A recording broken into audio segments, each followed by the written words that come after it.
Welcome to Nation Building Broadcast. This is the time we take time to contribute to the nation building.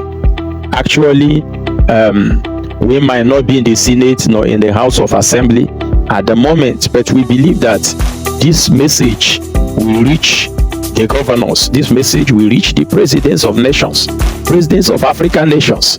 This message will reach them. We will be flooding it through the media, all media platforms. We'll be flooding it there. We want them to get to hear. Most of the times they are so busy. Some of them are so busy that they don't even have time to think. They don't have time to meditate. They come into the system and they continue from where the former governor or the former president stopped, and they continue from there. And most of the times the challenges of today and the challenges of tomorrow are not the same. As the day unfolds, challenges to human life unfolds. What challenged the people in the year 2000 is not going to be what is challenging people today. It's not going to be what is challenging people today. Challenges changes as we enter from season to season. There are also changes for every moment, and that is one thing that some of our leaders don't understand. I said it in the other broadcast. When they say that a governor is working, what do you mean by a governor working? What is actually is expected for a governor to do? Then the governor will be rated as somebody who is working. And this is the area that we really want to help the leaders to understand. This message is for the leaders in Africa, both upcoming leaders and the present day leaders. They are supposed to understand some of all this, and most of the times they are from one celebration to one function or the other. They hardly sleep, they hardly have time to meditate, and that's where those of us, the ministers of the gospel, we have to be playing a role in advising them, in teaching those who are under your influence in your church through the media platforms, as many as that we can be able to reach. We continue to educate them. We continue to help them understand what they are doing, because most of the time many of them don't even know what is happening. Some don't know what the people are passing through. They don't know the problem, because they are not challenged by what challenged the nation most of the times. Like right now, almost the whole country is having challenges accessing power, accessing electricity. They are not challenged by all those things because they are in government reserved areas where the NEPA give priority. And not only that, they have all the necessary gadgets that will serve their own area. As soon as there is power failure, their standby generator is very much ready, filled to the brim, and ready to serve them as many as the number of hours that the electricity is restored. So they are not actually challenged by most of the things that the society, the factories, the producers in the country, and business people, and all manner of companies in this country are facing. Businesses are facing serious challenges of power, and they don't know about it. So how do we make them to begin to understand what, last time somebody was praising a governor that was building road. I said, if a governor fails to build road, especially at the capital city, which many governors keep building every year, before the next 4 years, all the ones that have been built will be spoiled, and they will start all over again, and the next coming governor will start all over again. And people will be saying they are working. What do you mean by working? What is development in the first place? It's a basic definition that I don't know many people don't really understand. When we say that a nation is developed when that nation is able to solve the basic problems facing the people, facing survival, facing the growth of businesses and institutions in that nation. A nation is said to be developed when they are able to provide solution to the challenges of growth, challenges of basic problems that faces survival in the nation. And not only that, they should also be able to bring a lasting solution. What can be done to bring lasting solution in the area of power, in a nation, in a state, in a local government? What can be done? This is what the white people think. Most of the times we are just thinking of building road. What about the maintenance of those roads? What plan have we set in place, have we put in place that will solve the problem of road permanently? And the next administration will no longer be coming to begin to face the issue of road, especially even in the capital city. If road is built by every governor in every regime at the capital city, what about the inner cities? What about inside the villages? How will they be able to build the roads outside the capital city? If they will continue to build the road at the capital city every 4 years, how do they develop now down to the villages? This is the problem. You know, these are the areas that African leaders are supposed to be thinking. You go to some nations, you see that the problem of road has been solved permanently. It's not because that the road does not spoil, but it's because plans, organization systems are put in place that will ensure immediate response to the maintenance of that road. For example, when the capital city, for example, is built, the traffic lights are set up and all these things are set up. Is there anybody, is there any department that it will be their responsibility to ensure that within 24 hours of reports by probably the monitoring team, within 24 hours of report, there is immediate response to the maintenance of that road? Once there is one crack, they say a stitch in time saves 9. If that one crack in that road is not maintained, it can lead to total destruction of the entire road. And by the time the next governor comes, instead of focusing on some other areas that are challenging the people, he now finds himself in a situation whereby he is now working on fresh. It becomes a fresh project completely. He will now have to scrape the whole road and start all over again because there is no maintenance system put in place to maintain it. The tax that are collected from the road users should be enough to respond and maintain that road. Is there any way that a system can be put in place whereby the governor will not just be taking all the revenue from every side? At least those coming from the road can be positioned to maintain that road, to give consistent maintenance of that road. Then we will now know that this state has been able to set up a system that will ensure that every road in that capital city is consistently put in place. It's consistently put in place. And they will focus on other areas. Development is not a governor. You travel to Dubai and you see a top rising building, a skyscraper in Dubai. Then you come back to your country and you take almost 20 to 30% of the state money and begin to build a skyscraper that you saw in Dubai, when more than 90% of your people are homeless. More than 90% of your people are homeless, and the majority of those who are living in homes are living very far away from their place of work because they cannot be able to afford to pay for a flat in the capital city. They cannot be able to afford to pay for flats that is located to where they do their businesses. So they keep going far and far and far and far to be able to afford one room where they will live and now spend almost all their salaries in transportation. Now, what stops the ministry from having a quota?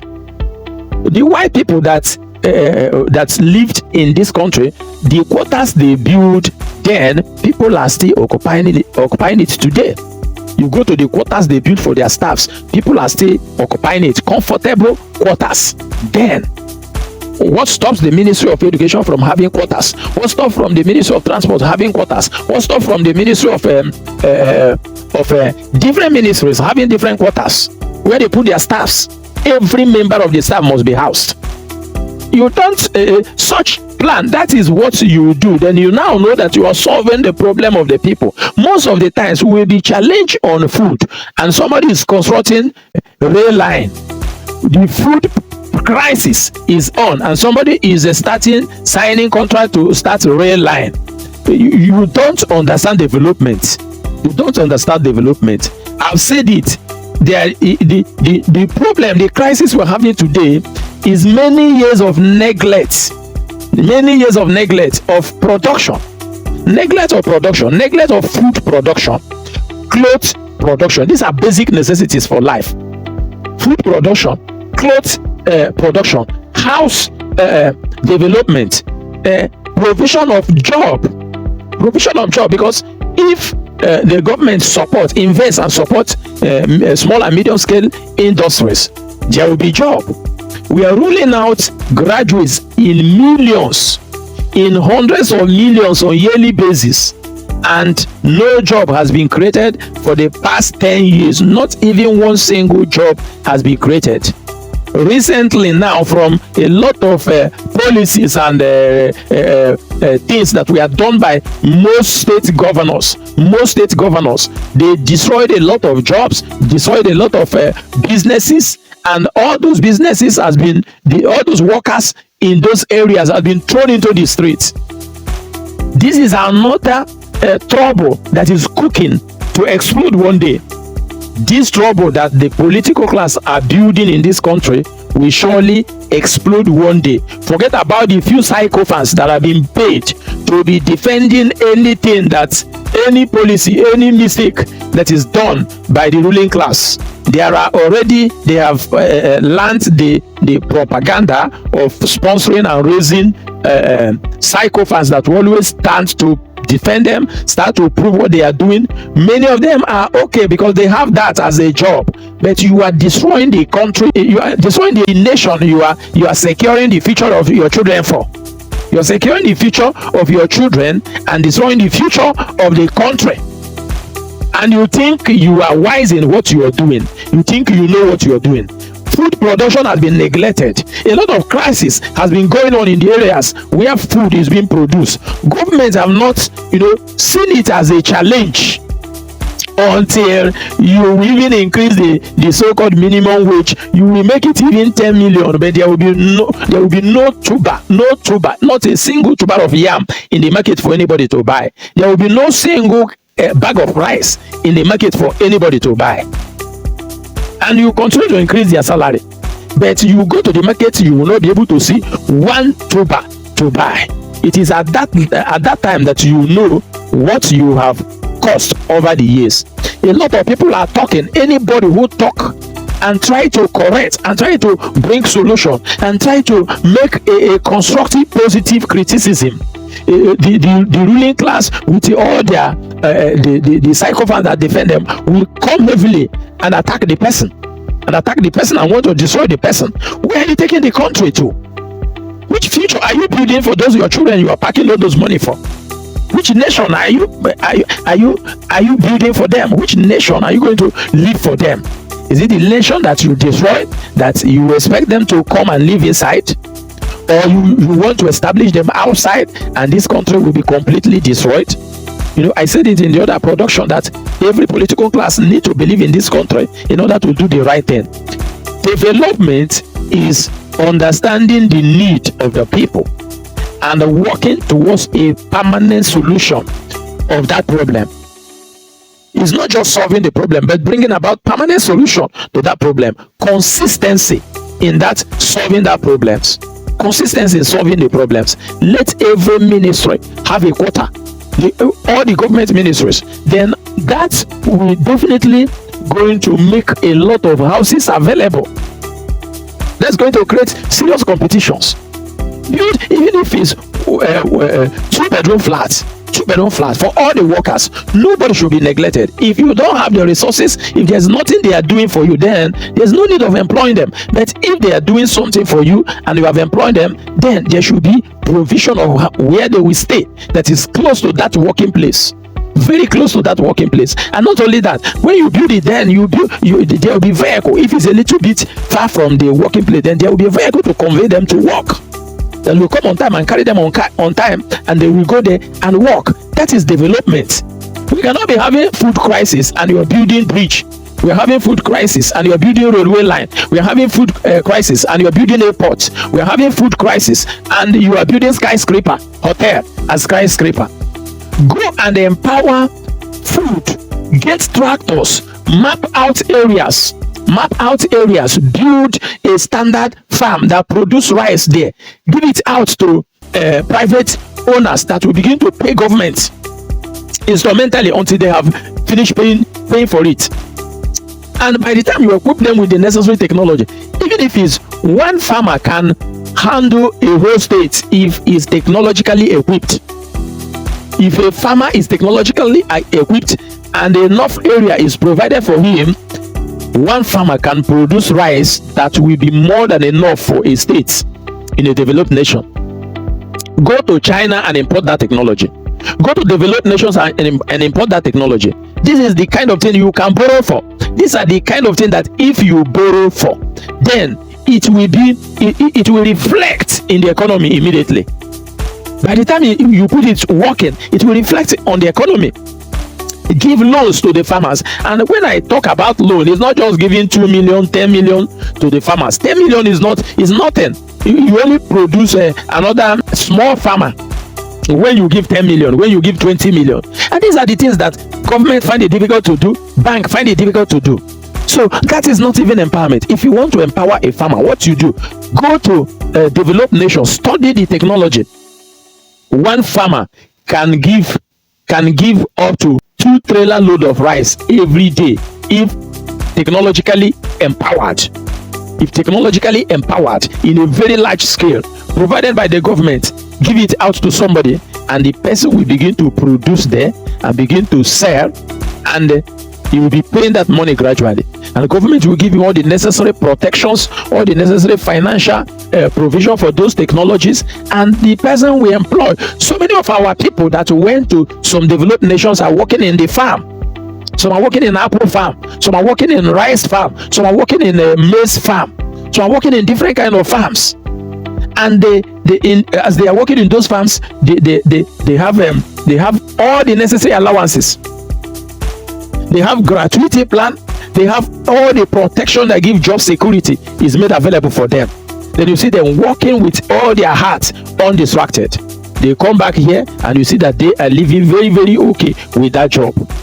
This is development. This is where development comes. It's not when you go and build a road with 2 million, then you submit a report that you build it with 50 million. Then you pack the whole money, go to outside this nation and hide for your child to enjoy in a country you have just destroyed. Embezzlement rate, the corruption rate of this country has become unbearable for the country to stand. As it were now, the leakage of fund in this country has become so much that the country, with all the money they have, is now lacking money to execute projects, lacking money to pay workers their salaries. Where is all this money going into? Is corruption in politics. Corruption has become so much. Some people have advocated that if it is the restructuring that will work, so that every state can begin to, there will be competition in development, then let there be restructuring. You cannot just be holding the nation. You don't want you just don't want the nation to move forward. You don't want the nation to be okay. It doesn't matter if it is even division of the nation that will cause the nation to move forward, that will cause everybody to live in peace and maximize their potentials. Potentials are dying in here, in this nation. Talents are dying. Many people cannot access the support to pursue their talents. They don't see the atmosphere, enabling atmosphere to go for their talents, to go for their visions, to go for their inspirations. They are frustrated out of their visions because of lack of enabling environment. It is the government's responsibility to provide those enabling environments so that people can fulfill their destiny. People can maximize their potentials. People can manifest the gift of God in their life. That is development. Development is handling the need of the people, standing for the challenges for life, those things that stand as a challenge, those things that the people needed most. Government focus on it and bring not just solution, but permanent solution, a system that begin to take care of that area. When you have established the farmers, then the farmers should be taxed. And when the farmers are taxed, the money that is generated from the tax should be used to improve them, to improve their condition, to improve their production, to assist them when the need arises. Businesses are checking out of this country. I just had a list of a lot of companies that have left this country recently, and government is not doing anything about it. Government is not doing it, and these are basic products, companies that are producing basic needs of men.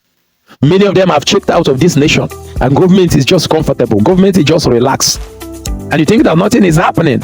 Those companies are the companies that government are supposed to partner with, government are supposed to support, government are supposed to subsidize some factors of production for them and enable them to stand and tax them. When they stand, you tax them, then they begin to do more, they begin to produce more. This country is heading into serious problem. It's heading into serious problem, and the political class don't care. Most of their focus are not really the things that is oppressing the nation.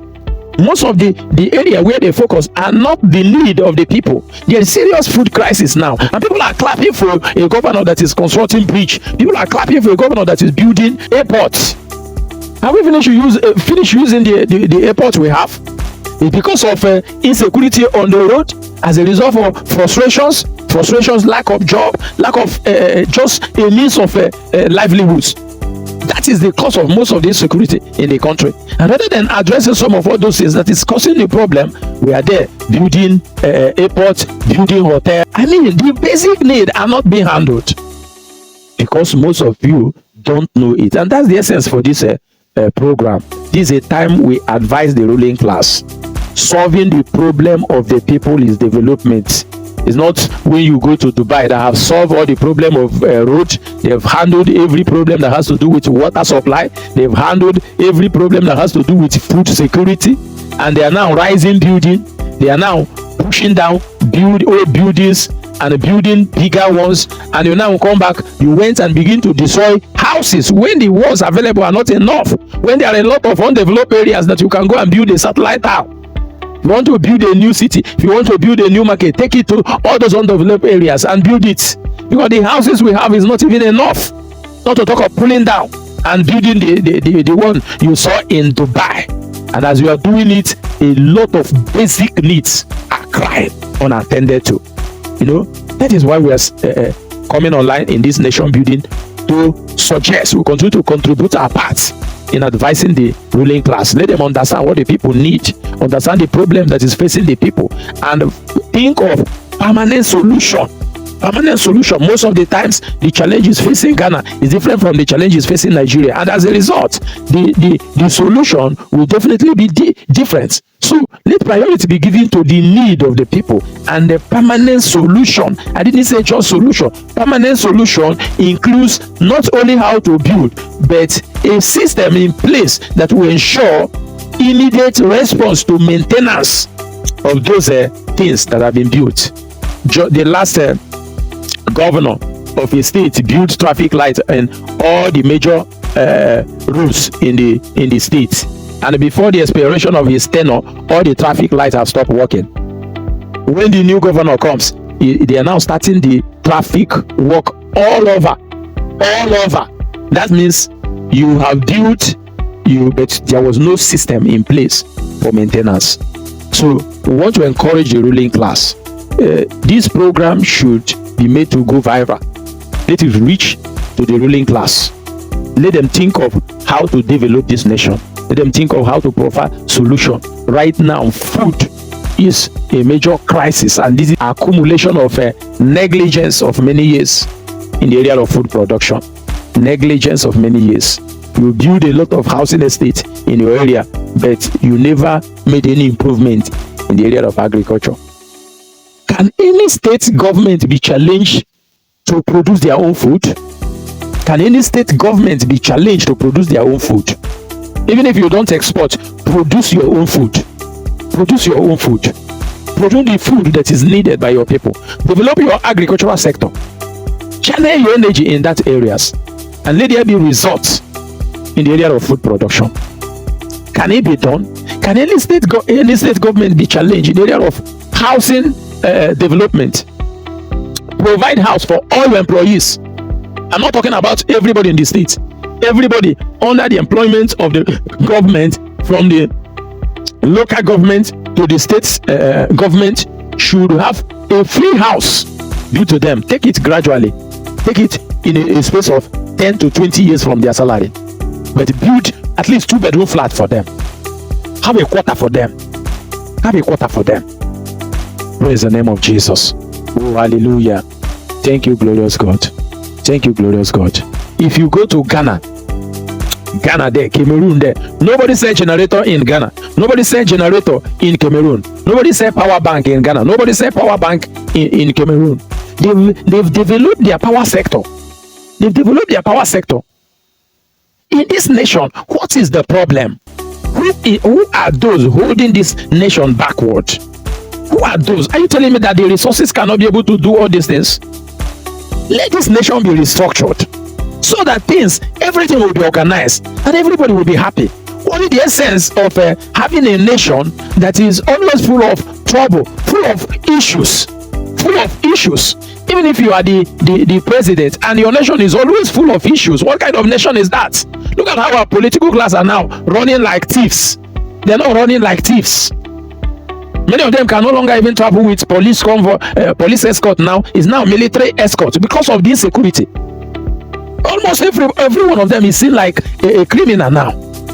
If anything happened to any of them, you hardly receive sympathy from the people because all of them are seen like criminals. Why can't we change this scenario? Why can't we change the situation? Why can't we change the situation? And people are there paid. How much do they pay you to be supporting all this rubbish? And right now, all those who actually do what we call constructive criticism, like suggesting the right thing to be done, are being attacked. Instead of doing campaign, what they are busy doing is fighting the opponents, setting up the opponents, and all manner of things to destroy every man that will ever say something. This pattern that it is going on, we are cooking just troubles. We are cooking trouble. And it's only a matter of time. It's only a matter of time. If you continue to increase fire in your house, it's only a matter of time. That fire will consume everybody. It's only a matter of time, and that fire will consume everybody. But I pray for you that even as this message comes to you, any of our leaders, anybody who is in any political office, in any leadership position, that the grace for transformation will come upon you. Do the right thing from where you are. Do the right thing from where you are, both in church leadership, in political leadership, in office leadership, in academic leadership, in the offices, as a HOD in your department. Let the right thing be done. Let the future of the youth be protected. Let the future of this country be protected, irrespective of who rules this nation, whether he is your brother or is not your brother. Let us stand for what is right. Tell them the right thing to be done. Tell them the right thing to be done. Let them understand the right thing to be done. If you don't tell them, many of them don't even know that there is a problem. They don't lack anything in their house. As many people are crying over rice, and many of them are consuming free rice that is distributed. Donations from the foreign nations. Many of them are eating the foreign nation. Many of them are driving fuel that is fueled by the government. Many of them are riding cars that are changed by the government. Some of them don't even maintain car. All they do is that after 4 years, they push it away and get another one from the government. So they don't know what we are passing through. Some of them, as we are talking now, some of them have not finished the yam of 3 years ago in their store. And people are crying. People are crying for food. Some of them have not finished the yam that is stored since 7 years ago, since 5 years ago in their stores. So they don't really understand. So don't defend them because they are from your tribe. You continue to defend evil. You continue to pamper them. No, let us tell them the truth, especially the church leaders. Tell the politicians the truth in your church. Tell them the truth. If they want to leave your church because you tell them the truth, then let them leave. Then they can go to another church. Also, who will also tell them the truth. As we continue to bombard them with the truth, then they will learn, because most of them don't even know what to do. Oh, thank you, Father. I pray for grace, for understanding. And this word come, rather than generating argument, let it generate convictions. Let it produce convictions in their life. Produce them decisions to make changes. In the name of Jesus Christ. Thank you, glorious God. Thank you, eternal rock of ages. Sorrow shantele boreba. Lebakabu shakatakalaba. Lekapori pakabo.